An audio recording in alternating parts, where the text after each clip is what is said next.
Bismillahirrahmanirrahim. Assalamualaikum warahmatullahi wabarakatuh. Kadang di masyarakat kebaikan itu tidak dianggap. Apalagi yang menyuarakan kebaikan itu orang kecil. Karena itu, kalau kita ingin menjadi orang baik, itu harus punya kekuatan.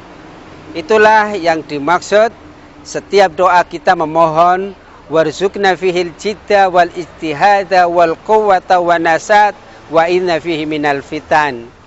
Ya Allah, berilah kami kemampuan, warzuqna fihil jidda wal ijtihada, kesungguhan, wal quwwata dan kekuatan, wan nasat dan istiqomah, wa inna fihi minal fitan. Ya Allah, lindungilah kami dari berbagai fitnah. Sahabatku rahimakumullah, kekuatan itu banyak. Dari kekuatan yang namanya kekuatan fisik atau tabi'iyah. Orang Islam itu, orang beriman itu, orang takwa itu harus fisiknya kuat. Maka Rasulullah mengajari kita dengan olahraga yang sangat luar biasa. Berkuda, berenang, kemudian memanah. Itu adalah untuk menguatkan otot-otot kita. Itu namanya kuwatut tabi'iyah. Kemudian sahabatku rahimakumullah, ada juga kuwatul akliyah. Kalau kita ingin menjadi orang baik, maka akal kita itu harus kuat. Daya nalar kita harus kuat. Daya pikir kita itu harus kuat. Dan itu hanya bisa diperoleh dengan ilmu. Man arada dunya fa alaihi bil ilmi. Kalau kita ingin menguasai dunia, itu dengan kekuatan ilmu. Waman aradal akhirah, begitu juga kalau kita ingin menguasai berbahagia di akhirat, fa alaihi bil ilmi, maka harus saja kekuatan ilmu. Dan yang ketiga, waman aradahuma, kalau kita ingin kuat dunia, kuat akhirat, bahagia dunia, bahagia akhirat, maka kita juga harus mempunyai kekuatan ilmu. Sahabatku rahimakumullah, ada juga kekuatan kerja. Kerja dan kerja itu adalah semangat yang harus kita kembangkan pada diri kita, pada sahabat kita, keluarga kita, jamaah kita, dan terus berkarya. Ada juga kuwatul hafadhah, kekuatan hafalan, kekuatan daya ingat. Bayangkan kalau kita tidak punya kekuatan hafalan, mungkin Al-Quran kita sudah hilang. Tetapi dengan kekuatan hafalan para sahabat Nabi yang luar biasa, maka menjadikan Al-Quran itu masih ada sampai hari kiamat. Maka Rasulullah SAW menekankan, khairukum man ta'allama al-Quran wa 'allamahu. Sebaik-baik kalian adalah orang yang terus belajar Al-Quran dan mengajarkannya. Iqra'ul Quran fa innahu ya'ti yaumal qiyamah syafi'an li ashabi. Bacalah Quran karena Quran itu akan menolong kita, memberikan syafaat bagi pembacanya, bagi penghafalnya, bagi pengajarnya, bagi pembelajarnya, bagi pengamalnya. Sahabatku rahimakumullah, asa mempunyai mutiara cinta. Bagaimana agar kita menjadi kuat generasi yang akan datang? Janganlah kita meninggal kemudian meninggalkan generasi-generasi yang lemah. Waliyahsyal ladzina law taraku min khalfihim dzurriyyatan ti'afa khafu 'alaihim falyattaqullah wal yaqulu qawlan sadida. Hendaknya kita khawatir, hati-hati kalau kita meninggalkan generasi-generasi yang lemah. Maka melalui kesempatan ini saya ingin mengajak kepada semua untuk berbagi dengan kekuatan tenaga, berbagi dengan kekuatan fikiran, berbagi dengan kekuatan hafalan, bahkan berbagi dengan kekuatan harta. Pada setengah atau sebulan yang lalu kami berusaha menyayangi para lansia agar husnul khotimah. Di antaranya kami mendirikan pondok pesantren Tahfidzul Quran lansia. Maka kami mengetuk kepada semuanya, kalau kita tidak bisa berkontribusi secara langsung untuk menghafalkan Al-Quran, maka berjuanglah bersama kami wawarasa mushafan, mewariskan mushaf, diantaranya dengan penggalangan dana. 1 rupiah yang Bapak, Ibu, Saudara berikan untuk pendirian Pondok Pesantren Tahfidzul Quran itu akan mendulang pahala yang luar biasa.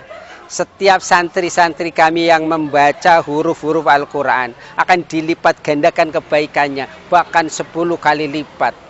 Bayangkan sahabatku rahimakumullah, amalan yang akan menembus alam barzah, dan di alam kubur kita akan menjadi tenang, menjadi luas, menjadi teman yang luar biasa, itu karena syafaat Al-Quran. Maka tidak ada yang bisa kita harus tunda-tunda lagi. Berjuanglah bersama kami. Kami ingin memberikan mutiara yang terbaik di depan para sahabat semua, terutama ibu-ibu lansia, sahabat putri, dan anak-anak sahabat yang tidak menutup kemungkinan nanti akan bersama kami. Maka ada empat calon pemimpin wanita di surga. Yang 4 ini akan kami abadikan dalam 4 gedung ke depan. Yang pertama yaitu Khadijah. Luar biasa dia berjuang untuk menyertai Rasulullah.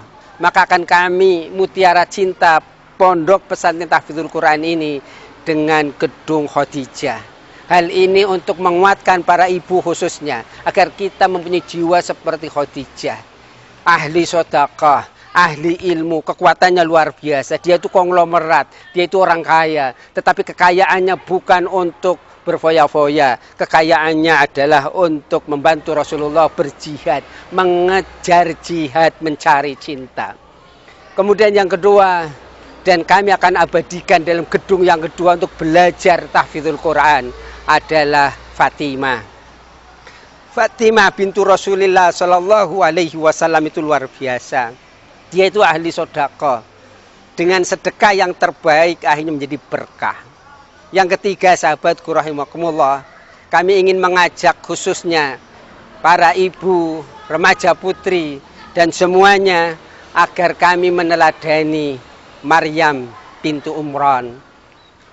Maryam itu ahli sedekah, ahli puasa, ahli qiyamul lail. Bahkan ketika wafatnya didatangi oleh malakul maut, sedang dalam keadaan puasa, sedang dalam keadaan sholat. Maka gedung yang ketiga, Pondok Pesantren Tahfidzul Quran Lansia, akan kami beri nama Maryam. Dan yang keempat, yang terakhir, sahabatku rahimakumullah, untuk kekuatan luar biasa, bagaimana perjuangan terutama kaitannya di zaman sekarang. Ketika menghadapi kezaliman, menghadapi kemungkaran, menghadapi dosa, tegarlah seperti Asiyah. Asiyah itu istri Fir'aun. Fir'aun itu sampai mengatakan ana rabbukumul a'la. Saya itu Tuhan yang paling tinggi. Tetapi Asiyah tidak bergeming dengan keimanannya, dengan kuatul imannya, dengan kekuatan takwanya. Sehingga ia diperlihatkan mutiara yang lebih indah daripada mutiara istana Fir'aun. Maka ketika dia disiksa, dia malah tersenyum. Mengapa dia tersenyum? Karena diperlihatkan oleh Allah, dia itu diperlihatkan istana yang lebih indah, lebih bagus, lebih menjanjikan daripada istana Fir'aun. Sahabatku rahimakumullah, inilah pentingnya kekuatan.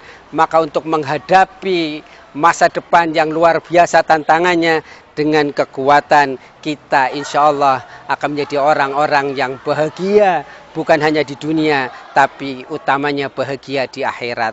Rabbana atina fid dunya hasanatan wa fil akhirati hasanatan wa qina adzabannar wa adkhilnal jannata ma'al abrar ya aziz ya ghafar wa sallallahu ala Muhammad wa ala ali Muhammad subhana rabbika rabbil izzati amma yasifun wa salamun alal mursalin walhamdulillahi rabbil alamin. Assalamualaikum warahmatullahi wabarakatuh.